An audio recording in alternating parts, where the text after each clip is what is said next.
I mean, I just think the future is independent, and there's just really no room anymore for the corporate nonsense that comes with being part of a huge corporation. As America's now seen, they're doing somebody else's bidding. Like you've got to do what the Murdochs want you to do. You got to do what NBC Brass wants you to do. And look at me, look at Tucker, look at Glenn. Like there is zero chance that we could be saying the things we're saying right now if we were still on these networks. Can you imagine me still on NBC being like, a man cannot become a woman? Okay, good luck with that. Or Tucker having the conversations he is having. I mean, that's probably half the reason they got rid of Tucker is because he was having forbidden conversations. So it's wonderful to be out of those shackles and just to be able to say what's real and not really have to give a shit about how people feel about it. And I tell you, it's like been really fun for me because seeing him out there, greeting everybody, glad handing, it's just heartening because I know he doesn't think about himself like this, but they put him through the ringer at Fox News, and what they did to him was deeply unfair and disgusting. So I love to see him with the people, getting the love, totally on his feet, stronger, more popular than ever. It's just the whole thing is it's a loving FU to the industry. I know Megyn Kelly really well, and I would just say a couple things about Megyn Kelly. She was at the company that we once worked for. It was a TV company based in New York City on 6th Avenue, and I got there after being fired from a couple of different jobs. And so I was like totally powerless and, disgraced, I've had many firings, but I was in between firings at the time. And Megyn Kelly was the dominant person there because she was the most talented person in the building, just like pure talent. And Megyn Kelly, for reasons that I've never even asked her, I don't know the answer, went out of her way to help me.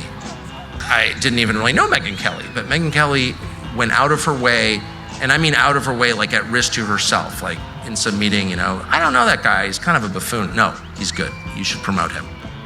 And I don't know why she did that. Well, I do know why, actually, because Megyn Kelly is actually a really decent person. I never was attracted to fame. If anything, it was a downside of becoming more popular in what we do, right? It's a blessing in some ways, right? Because people follow you and they show up, and this is a blessing. But the downside is you lose your anonymity, you lose your privacy, and it's just another false idol. And you really can't fall into that because otherwise you become an ugly person. You truly become an unattractive person. And so as I became more well-known, Doug and I started to get invited to more fancy things, especially after that debate with Trump. The left loved me. Remember that? And they started inviting me to all these fancy parties, and I was like, I guess I'll go to this, huge Hollywood party and meet all these A-list stars and see what that's like. I'll tell you what it was like. Torture. It was torture. I felt around them the same you guys would feel around them. I didn't know what to say to them. I had absolutely nothing in common with them. It seemed like a bunch of vapid, empty people who only wanted to sneak a peek around me to see who else was there or over there in the mirror. And there was absolutely nothing of consequence to discuss with anyone there. All I could think was, where is the accountant who planned this thing who will talk to me like a real person? So I didn't enjoy it, and I recognized that it was false, that it wasn't real. And I would say one of the biggest blessings of sort of that period of my life ending was getting away from those people. Tucker is one of the first people to tell you if he gets something wrong, or if he's doing something dangerous. He knows it's dangerous, but he wants to get conversation started, and he's great at it. But he's one of the most self-deprecating people you will ever meet. So he'll be the first to tell you, oh, I did that wrong, or I screwed that up, or I wish I hadn't done this way. And people respond to that. They love that. They know they're getting somebody who's authentic. And I think it's no accident in my own life that I'm in this lane now and it's working now, because this sounds weird, but I feel like I'm the most authentic to who I genuinely am that I've ever been. When I was on air at Fox, I don't want to say I was playing a part, but I sort of had an image of what a news anchor was supposed to be. And that's what I was trying to be. I wasn't really trying to be Megyn Kelly. And then you find yourself on your own, and it's your business and it's your show entirely. And lo and behold, slowly but surely, you arrive. The real you arrives. And then you really find out whether you've got a connection with your audience or you don't. And, so far, so good. I would love to live in a world where the existing structures still had a moral justification for existing and still were, what they were designed to be, which is like forces for good.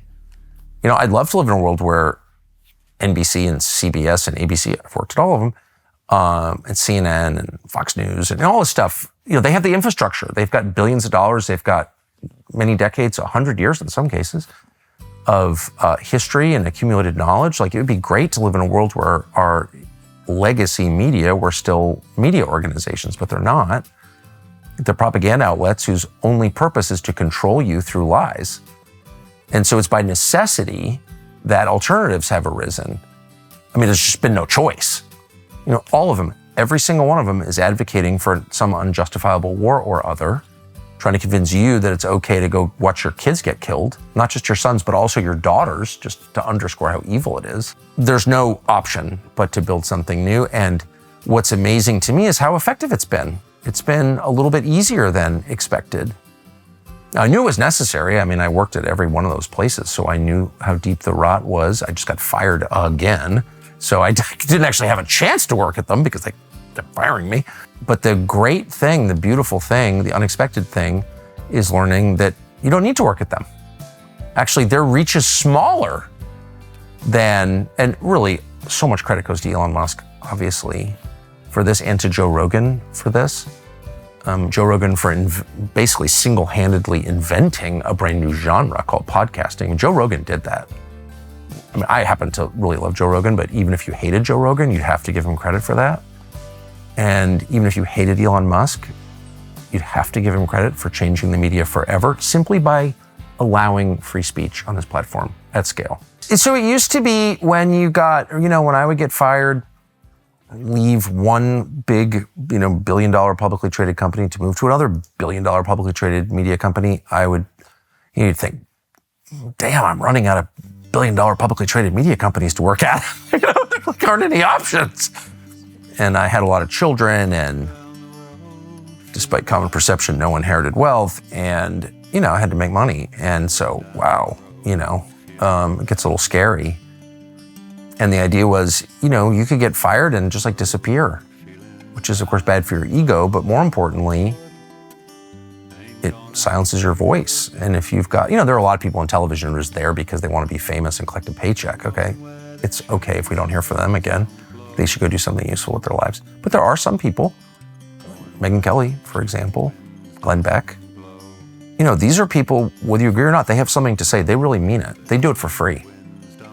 And those people, 10 years ago, 15 years ago, had no option but to work at these highly deceptive, very corrupt, and also not impressive companies. So now their voices are even bigger than they were before. Bigger. I feel that. We have way more viewers than we have the highest rated show in news. Okay, great. It's like being the best caterer in Tajikistan. It's a relative measure. Not slagging on caterers in Tajikistan. I'm sure they're all very talented, but it's a smaller pool. The numbers that you get in digital media, make television look like a joke. I mean, I'm just amazed that the people who work there don't know that. Maybe they do. Maybe I don't know what they think. I don't talk to any of them anymore, really. But I feel sorry for them. So in September, we went across the country, coast to coast, 17 different cities on a nationwide live tour, and it was amazing. And we brought the entire staff with us, like we always do, because we've all worked together for so long and enjoy traveling together. And one of our producers is a documentary filmmaker. And so he decided to make a documentary film about our trip, a full month across America with some of the most interesting people around. Different people joined us every single night. Bongino and Russell Brand and Bobby Kennedy and J.D. Vance and Donald Trump, et cetera, et cetera. We had the best time, and the fruit of that is a documentary called On the Road, the Tucker Carlson Live Tour, which is available right now on TCN. On the Road, Tucker Carlson Live Tour. It is hilarious. You will like it. Thanks for watching. You can go to tuckercarlson.com for our entire library of everything we've done, and we hope you will.